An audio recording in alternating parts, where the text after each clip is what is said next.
Hello, everybody. My name is Austin Green. I am the original creator and founder of FATExDAO, and this is going to be a series of videos that will walk us through the green paper. That's not a coincidence, by the way. That's my last name. If you look it up, it's actually based on governmental documentation. The difference is that a white paper is technical, this is ideological, but obviously we're also using technology, and the paper goes into that, but it is really something a lot different.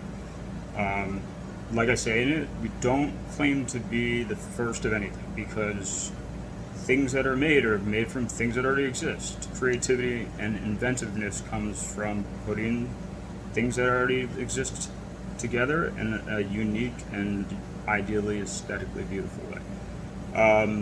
I'm also going to apologize because I do talk a lot, and you all ask for this now, but I promise I do it, and that is literally the point.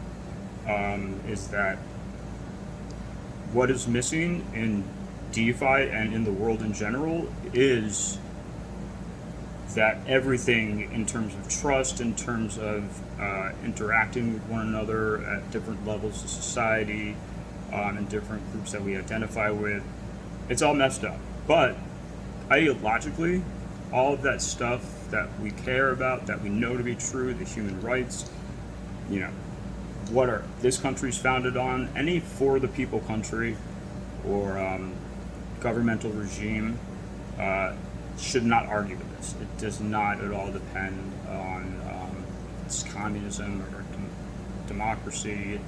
It's for the people fundamentally, and each one of them is technically flawed. We are not a political activist movement in the sense of trying to solve the world's problems. We are not anti-government. We are not anti-regulation, and I'll explain that later. But I've been working on this for about almost a year, and my background is I'm from New York City originally, born and raised, and I was fortunate enough to be one of the scholarship kids at a good school, and I was very successful. I went to Columbia. At Columbia, I studied international political economics, and so I studied human history and how systems of societies and people and economies interact. And that's always been something that I've been able to use and kind of see the big picture, so to speak. This has been on my mind since I was 22 or 23. I wrote a senior thesis on the rise of the multinational corporation. How ironic, right?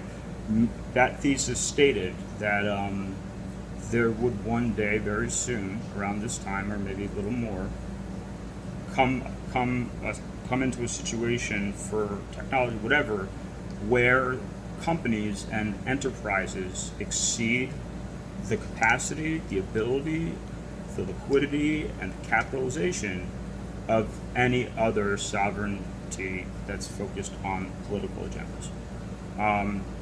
It is not ironic. I don't really. Let's not go down the whole interconnectedness path and promise I wouldn't talk about bringing up aliens. We're just going to stick to the facts here. So let's begin.